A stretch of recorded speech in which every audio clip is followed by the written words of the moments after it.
the legend of Anastasia's escape to rest.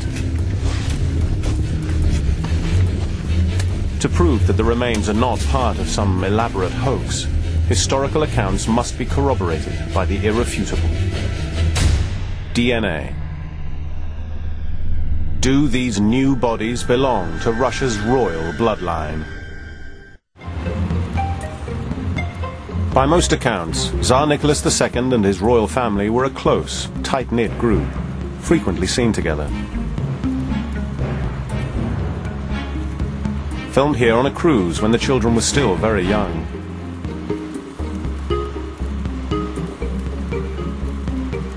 Then playing tennis while on holiday a few years later.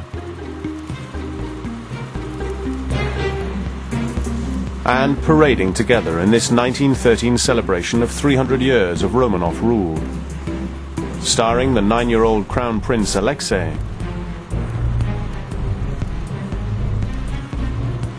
and the 4 daughters about to bloom into womanhood. But were the Romanovs as inseparable in death as they were in life? DNA evidence gathered from the second and most recent grave attributed to them will tell the story. 5 months after first selecting the bone samples for analysis, DNA expert Mike Coble is now ready to share his findings. Let's see what you've got. The first thing that we should look at is here. This is the marker that determines sex.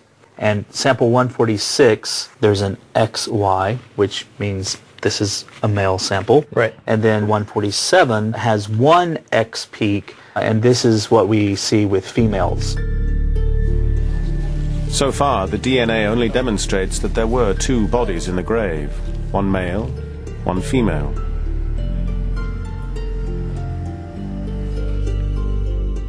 Mike Coble's next step was to compare the male sample with DNA from Tsar Nicholas and his wife Alexandra. So what we have here on top, this is a profile from the Tsar, and then this on the bottom is a profile from the Tsarina, and here is the male sample from the second grave. We expect that this particular profile is going to be a combination of the Tsar and the Tsarina, if this is truly Alexei. This male got this 25 repeat peak from the Tsar, and this 23 peak was passed to him from the Tsarina. And here is the male sample. That makes 17 out of 17 possible matches. The evidence is overwhelming. Yeah, absolutely.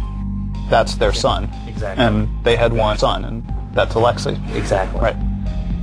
Finally, there's compelling forensic evidence that 13-year-old Crown Prince Alexei was executed, along with the rest of his family, though not buried with them. But what about the female found in the second grave? This is some of the SDR Mike Coble data. compared Alexei's DNA with hers. What's interesting, though, is that, notice, they both share 23. They both share this marker, which is a 33.2 repeat. Once again, one genetic marker after another is shared. 147 has 17 repeats, 23 repeats. Leading to another overwhelming statistical probability. It's over 1 million times more likely that these remains are siblings than if they were completely unrelated. Okay. Very strong evidence here that we have a brother and a sister. Yeah. That sister was either Maria or Anastasia. But beyond that, the DNA evidence has nothing else to suggest. Of course, there is a limitation here. The DNA can't tell us exactly which child is Anastasia and which child is Maria. The bottom line is it really doesn't matter anymore because they're all present and accounted Exactly. for. Yeah.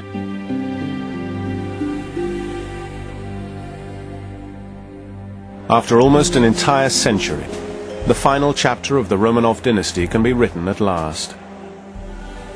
Anastasia, the youngest Romanov daughter, did not escape the firing squad. Like her mother,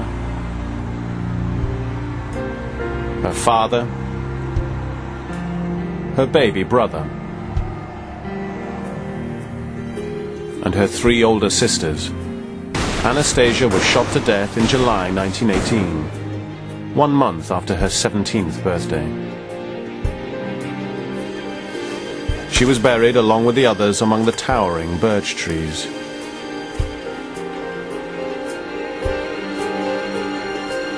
It was surely not the end any of them expected or deserved. But the DNA evidence makes it clear that's what really happened.